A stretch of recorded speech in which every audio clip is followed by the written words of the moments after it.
Hello, everyone. My name is Russell. This is the Fallout from Dishonor podcast. It is very late on Sunday night after the WWE Extreme Rules pay per view. Now, I had a little bit of a dilemma tonight. I meant to record the main podcast last night on Saturday night. That didn't happen. There was some trouble with my vehicle that I had to get addressed. I had to address myself, actually. And, well, I had a bit of a dilemma tonight because I had to do the main podcast, and I also was planning on doing a review of Extreme Rules. Now, then Extreme Rules happened, and, well, suffice it to say, I will not be doing a review from Extreme Rules front to back. The pay-per-view itself was okay. The wrestling was tolerable. It was all right. A lot of the finishes were pretty awful. That main event was something else. I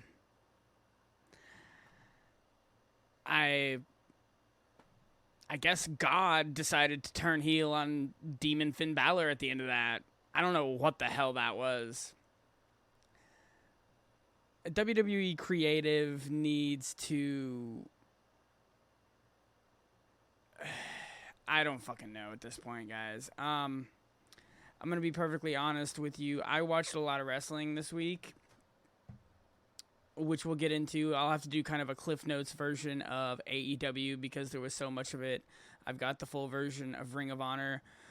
I watched some WWE, some SmackDown, NXT 2.0, and then the pay-per-view. And I got to tell you guys, WWE is making this really, really difficult. There won't be a whole lot as far as review goes in the way of WWE this week. I don't know what to tell you guys. They're making this extremely difficult for me to even want to watch the product at this point, which is really disappointing. I've been watching WWE. Now, there was a big hiatus from like 2006 to 2012, 11, somewhere in there. But I have been a diehard WWF, WWE fan for a long time, and I'm at my wit's end with this. The issue with this is it's not just that WWE is making these horrible decisions. They've been making horrible decisions for a while. I've seen people online comparing this finish to the Hell in the Cell finish from 2019, The Fiend versus Seth Rollins. I don't know. It's pretty bad. I've also seen people comparing it to the Kenny Omega and Jon Moxley deathmatch finish. I would say this is worse because the spittle of sparkle that we got at the end of that's not what was supposed to happen. This was planned, and it was... I don't know. So you won't be getting a WWE Extreme Rules review tonight. And going forward, we will see what we're going to continue to do as far as WWE goes. Getting into the news, adding to the list of horrible things that happened with WWE in the past 7 days. WWE NXT 2.0 this past Tuesday debuted a gimmick named Joe Gacy to mock the woke left, it would appear. I have done my best to steer away from politics on this podcast. There's been such a divide in this country. It's not something that I want to touch. I don't necessarily think that it's a good idea for WWE to touch it either because of the divide in this country. And evidently, they had cold feet after they did it. I don't know if the Joe Gacy stuff ever actually made it up on the WWE YouTube channel. You can find it on YouTube from a few stray channels. the match and the promo that didn't make any sense. Talking about the ring being a safe space and then having a match, it didn't really make any sense. But no references to this debut or the match are on the WWE's YouTube channel or the WWE on USA YouTube channel. It'll be interesting to see how they address this going forward, if they address it at all. Given that it's not up on any of their YouTube platforms, and I believe any tweets related to this have been ripped down from social media, I'm not expecting to see this gimmick this next week. So last Monday, as I was doing the mix down for the podcast, it was announced that AEW has officially set a move date for its Wednesday night Dynamite show from TNT to TBS, January 5th of next year, 2020. Rampage, it appears, will remain on TNT. In related news, Andrew Zarian of the Matman podcast was on Speak Now Pro Wrestling and has talked about the plans apparently to do a TBS title for the women, much in the same vein of the TNT title for the men. So the way it would appear that this is going to play out is I would imagine the TNT title would be defended on Rampage, since that show seems to be staying on TNT, and the TBS championship will be a Dynamite exclusive. That's the way I'm taking it anyway. There's a few sites that seem to think that all of AEW's programming is moving over to TBS. That's not the case as far as I know. But we'll see what happens. I'll keep my ear to the ground as far as this goes. Last Monday, as the podcast was already recorded and coming out,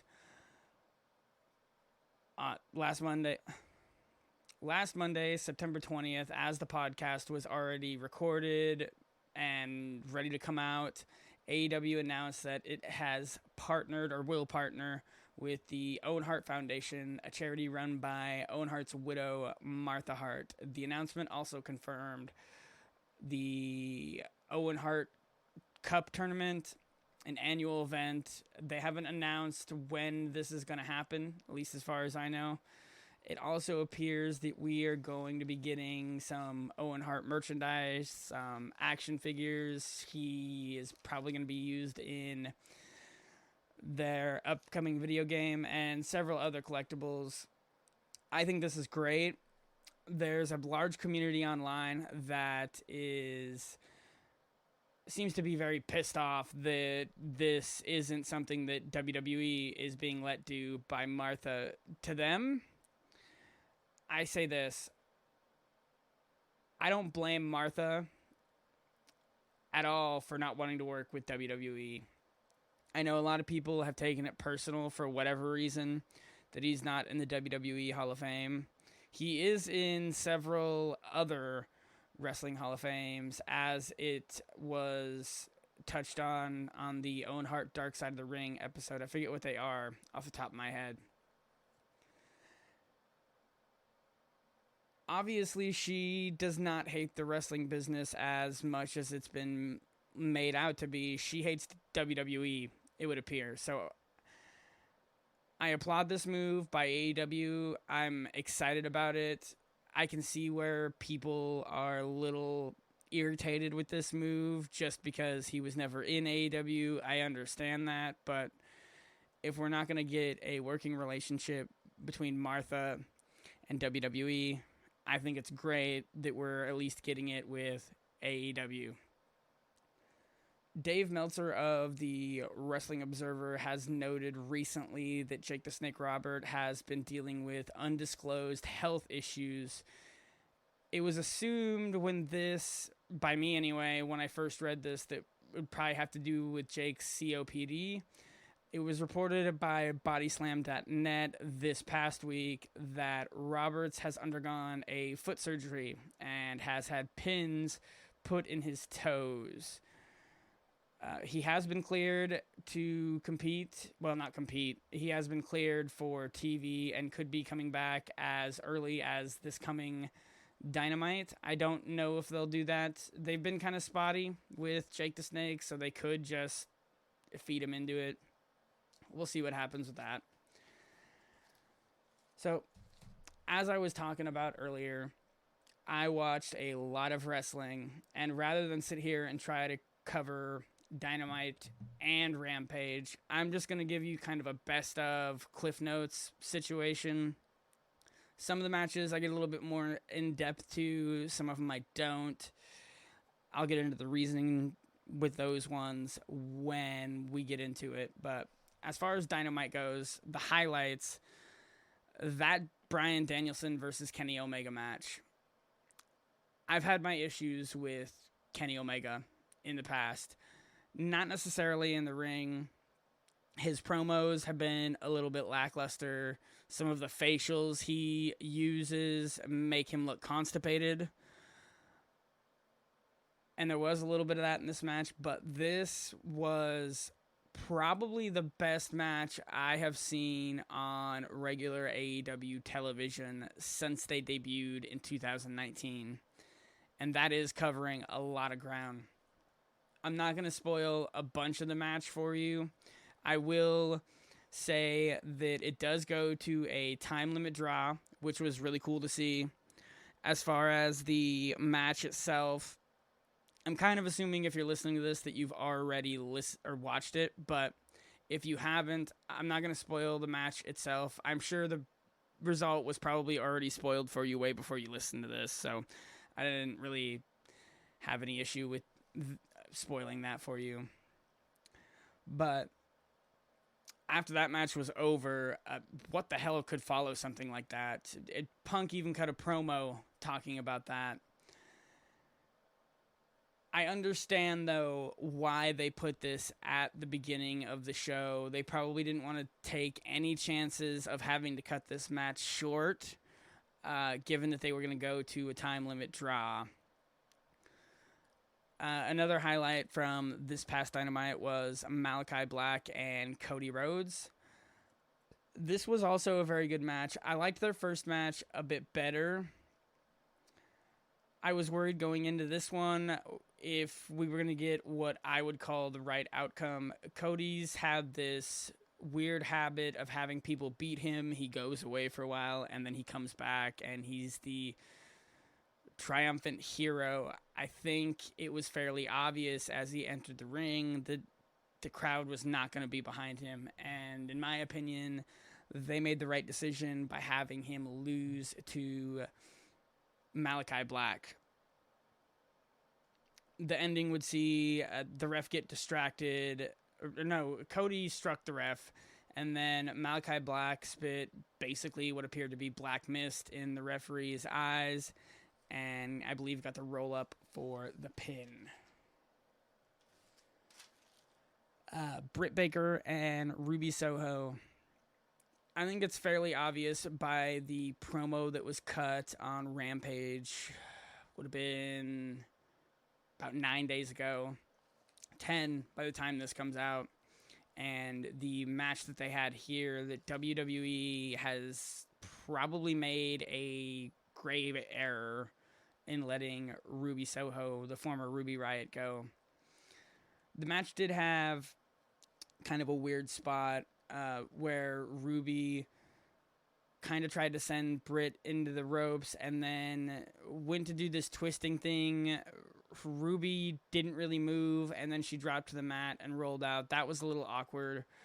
Other than that, this was a great match. I would also suggest that you guys go back and watch this if you haven't.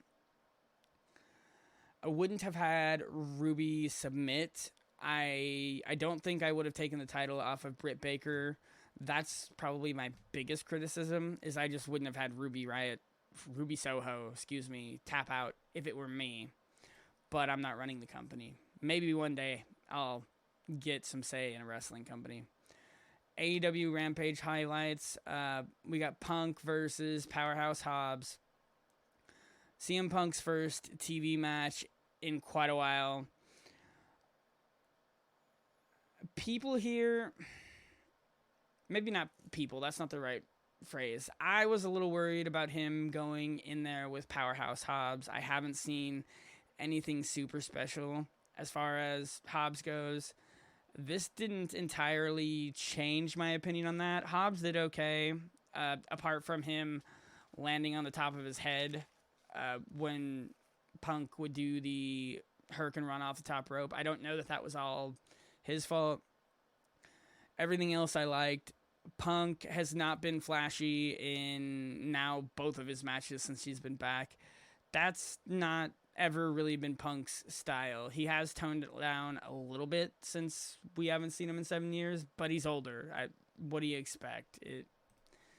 He's older. It's smart to pull back. I wish Jericho would actually pull back a little bit and stop doing so many of the higher risk maneuvers if he insists on being in the ring. Right after that, we got the Super Click versus Jurassic Express and Christian. This one, I'm going to get into a little bit more.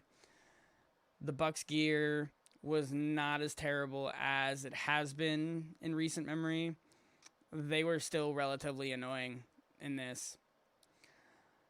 The more I see Cole in AEW, the more I begin to wonder if he is actually going to end up staying with the Elite long term. I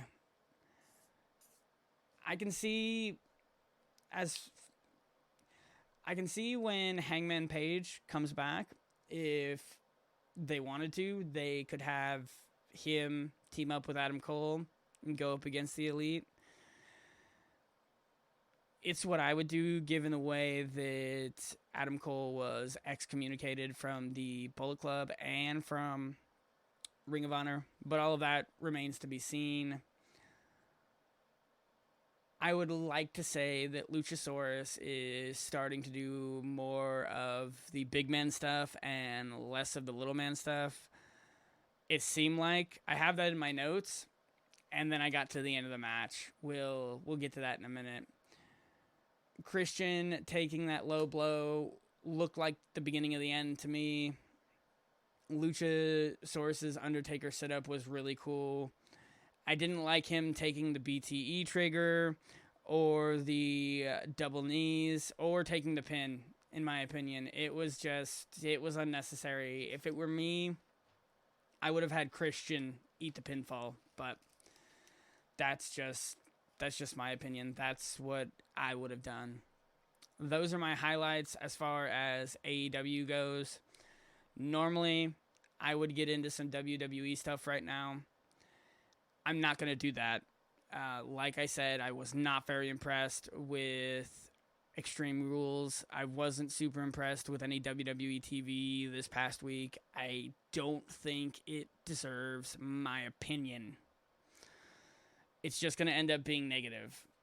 I can crack jokes about it here and there. I don't mind doing that, but it's just... I'll continue to watch WWE here and there, and when they give me something worth covering, I'll cover it. ROH TV. We got our Quinn McKay intro, which is the usual, setting up the card for the night, which was PJ Black versus Brian Johnson in a pure match. And then we would get the Fatal 4-Way main event. We didn't get a third match this week. This was more akin to the format when I first started reviewing Ring of Honor. There was a specific reason, and we'll get into that a little bit later. Got the intros, and then straight to commercial, basically. I did notice that we did get some Car Shield commercials. No Ric Flair Car Shield commercials. I can't imagine why. Ian Riccaboni ran through the rules, the allotted 3 rope breaks, the warning of 1 fist to the face, and then the second one gets you disqualified, and then if anyone interferes on your behalf, you are fired. It seems like I'm forgetting something. Anyway, doesn't matter. He ran through Ian Riccaboni ran through the rules. We got nice chain wrestling back and forth. PJ was actually coaching Brian Johnson through the match, which I thought was really interesting. The teacher versus student stuff. You wouldn't think it would extend that far, but it did. It was really interesting to see. Went to a break, came back from a break, and Black was wiping the floor with Johnson. Black would force Johnson to use one of his rope breaks by... It's a little hard to describe the submission hold that he uses, but basically it forced Johnson to get his heads in the ropes involuntarily. Ref still counted it as one of his rope breaks. We got some more back and forth. As far as we'd get to the 10-minute mark, and at that point, PJ Black was ahead as far as points go, which there's no clock as far as points in a Ring of Honor match goes. However, if you've ever seen one of these pure matches, if it goes to a time limit, you don't get a draw. There are judges that it goes to, and if it had ended at the 10-minute mark, this would have been absolutely no contest whatsoever. PJ Black would have had it. That's not what happened. The ending would see Johnson actually poke PJ Black in the eye, punch him in the face, and then hit a modified neck breaker, and then get the 3 count. I like the story that they're telling with Brian Johnson in the pure division. This is the second match in a row that he has cheated to win in the pure division, which is not something you see often. You do see it from time to time, but not super often. After the break, Johnson cut an intense promo backstage. PJ said that he owes Johnson the black belt, which he had said he was going to give him before, so I guess we'll get some type of black belt ceremony for Brian Johnson in the future. I'm super interested to see what they do with his character going forward. He has played the heel pretty well. That's not really what they seem to be doing with him in these pure matches, though. I think with Brian Johnson, I don't think you want to take his verbiage away. You don't want to stray too much away from what it's been. They also don't seem like they want to stray away from what he has been too much, but it seems like they're doing this slow burn of trying to turn him face. As long as they don't change the way he cuts promos, I'm fine with that. And obviously, we've seen recently with the pay-per-views, specials, whatever you want to call them, every time they're in his hometown, he's going to get cheered, and they don't try to veer away from that. Video package hyping up the women's division. It's the same video package we've seen in recent weeks, actually. Eli Elsom cut a promo on Ryan Mooney, and then Ryan Mooney would get the retort. This was somewhat unremarkable, in my opinion. We got some footage from Glory by Honor Night 2, the the 4-on-4 tag match from that night. This was the main reason that we only had 2 matches, because they showed so much of this match. I would have to guess that they showed about 10 minutes of this thing. I think you could have taken this and put it into a 2-minute video package and given us a third match, but I don't know. I usually praise Ring of Honor. This seemed lazy to me. We would get to the main event after that. Kenny King, Shane Taylor, Brody King, and Jay Lethal. Brody King and Lethal started out wrestling back and forth somewhat. It was typical beginning that you'd expect. Brody tagged out to Shane Taylor, tie-up, which Lethal had absolutely no chance of winning.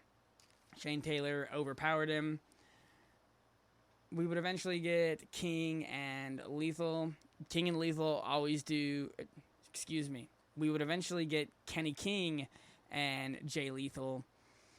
which those two always do really well when we see them. I don't think we've seen a one-on-one match with them in quite a while, but we've seen plenty of 3-on-3 tags and 4-on-4 tags with them in the last few months. At one point, Brody King tagged in, and as he dished out slaps to pretty much everyone, my thought was a Walter versus Brody King match would be very, very interesting. Brody dominated Kenny King. Kenny King hit a dropkick. Kenny nailed Shane Taylor, and chaos began.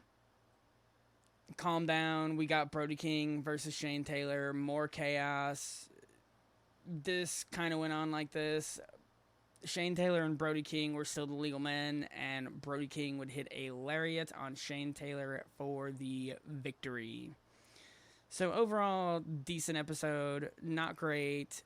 I thought AEW outshined everyone this week by a very large margin. Ring of Honor outshined WWE, but WWE's programming was not really worth my time. I know I keep complaining about it.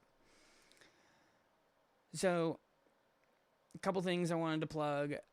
On the YouTube channel, I've been talking about the signed Samoa Joe NXT card you could win. That contest was extended. It ends this Thursday, and I will do the drawing on it. Next weekend, I will be attending a local indie pro wrestling event in Portland, DOA Pro Wrestling. So I'll be making some notes about that and recording them on Sunday night, just like I do with everything else. I'm going to start Dark Side of the Ring reviews probably this week. I'll probably watch Dark Side of the Ring on Friday and record review for that. I didn't do one for the Chris Canyon. I watched it. I just didn't make any notes for it, and my weekend's been fairly hectic. Gonna cut this one a little short, unfortunately, but that has been my wrestling review as far as this week goes. So that'll do it, and you can expect a lot more content on the YouTube channel and the podcast feed going forward. I will talk to you guys later.